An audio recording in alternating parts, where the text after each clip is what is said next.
Hey guys, welcome to Job 3. Alright, we're going to start getting into this. I hope this is working out better. It actually is for me because it gives me more time to, in case something happens, doing a video like this every other day.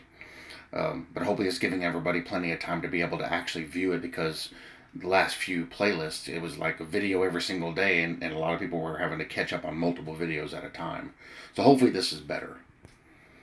So now we're going to get into Job deploring his birth. So he's going to start to have the bad feelings at this point. But as we go through this, notice it never once does he curse or blame God. Job deplores his birth. After this, Job opened his mouth and cursed the day of his birth. And Job spoke and said, "May the day perish on which I was born, and the night in which it was said, a male child is conceived. May that day be darkness.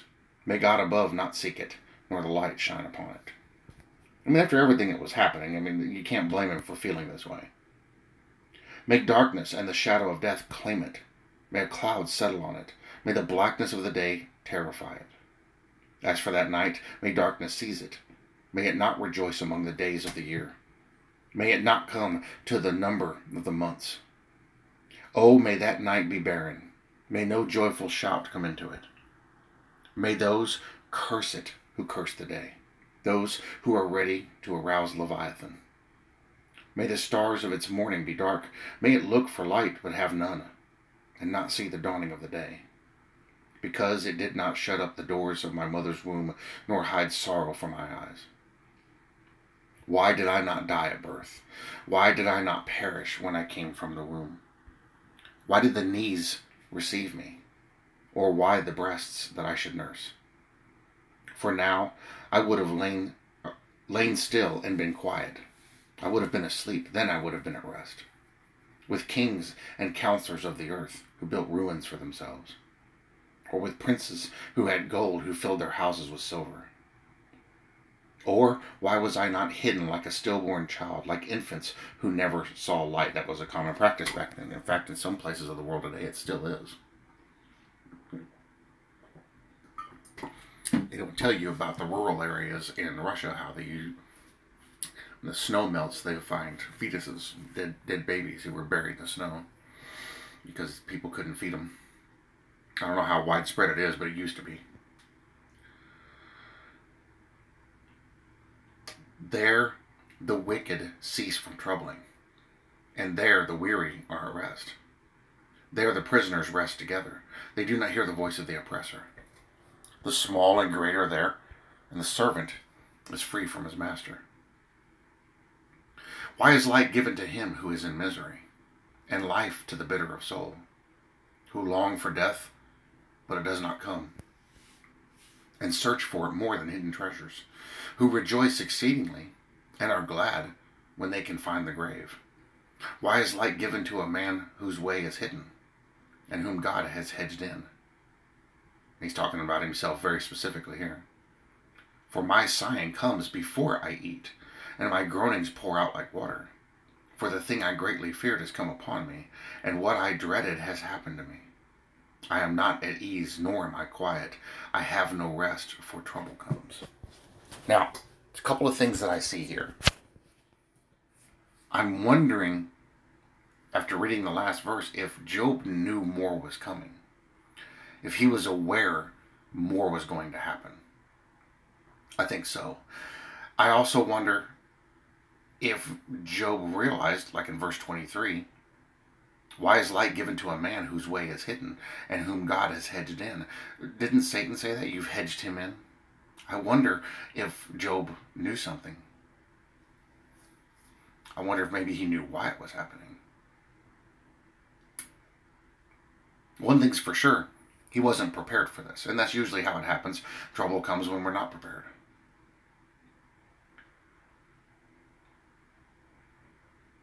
But I wonder if he knew more than what he was letting on. Or if this book records that he knew quite a bit more about what was taking place. It could have been. It very well could have been. The people back then at that time were very different in their thinking. Were aware of a lot more things than what we realize. That's why this Bible talks about stuff we've only recently discovered.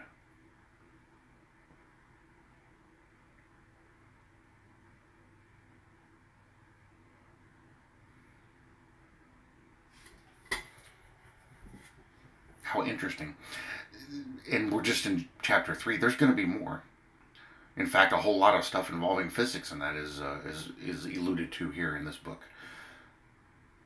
A lot of people are still studying this book and looking at some of the stuff we've discovered in recent generations, and they're like, the Bible talked about this thousands of years ago.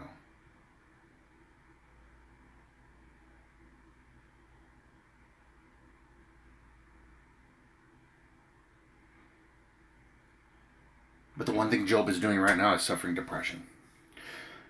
Because I also believe he was still a little bit confused. He still didn't fully understand what was happening or why. I mean, he knew what, he could see what, but why it was happening.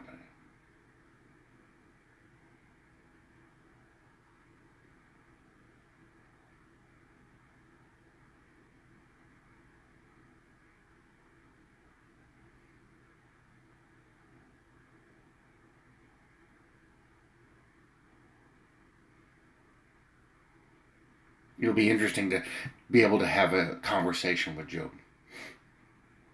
Hear more of his thoughts as to what was happening at that time, what he was thinking. I don't know if we'll ever get that, but that would be actually pretty interesting to do. But he's pretty upset. Why didn't I die at birth? He's very upset.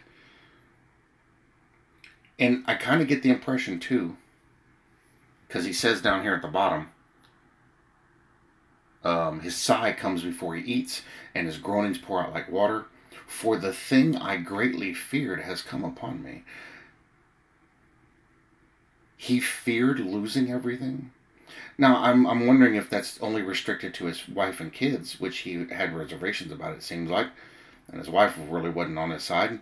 But I wonder if he was talking about all the other stuff, too. If he feared, I'm going to lose everything.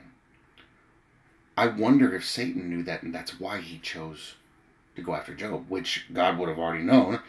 That's why he offered it up. There's a lot of questions here. What Job was thinking. But we have clues. The thing he greatly feared has come upon him, and what I dreaded has happened to me. That's interesting. He already had maybe a precognition that something was going to happen. He was worried. And now it's here. Preparation. He was already prepared, in a way, for this event. So he's probably sitting there going, I knew this was going to happen. I was waiting for this to happen. I feared this to happen. So it's pretty obvious he's suffering through some depression here. And he's angry at himself. He's mad at himself. And he's blaming himself. That's why he wished he'd never been born. I should have never been born. It should have never happened. So he's carrying a lot of guilt too. Now there could be some other implications here. We don't know. But this is interesting to me. This stands out. There's more going on here than what we realize. He isn't just some random guy that was picked to go through this. There was purpose behind this. A specific purpose. And he was chosen specifically. Because there seems to be some kind of pre-knowledge to what was happening in Job. Which is surprising.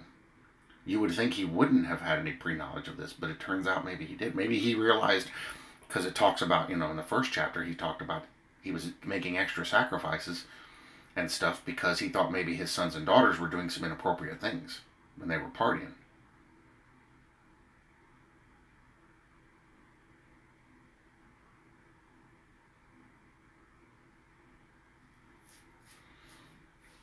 It's possible. Maybe he realized the Lord's going to take, like he was thinking to himself, the Lord's going to take all this away from me because of what they're doing. That's why he made those extra sacrifices. Don't know. Doesn't specifically record it, but there sure are a lot of implications leading to that. So there may be a whole lot of purpose behind what happened to Job other than proving faith, other than showing people for who they really were. There may be a whole lot more going on here, as it seems to hint at. So when I read this, it causes me to ask more questions. I wonder if he knew. I wonder if this. I wonder if that. And as we go through, there'll be more of those. It'll just be interesting to see if there's anything else hidden in here, which there's going to be. I mean, we're only on chapter 3. So that was Job 3, short and sweet, but actually opens up some other questions that maybe we'll get some answers to. Tomorrow will be Job 4, Eliphaz, Job has sinned. Here comes the great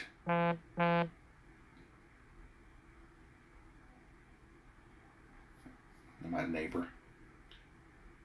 The part that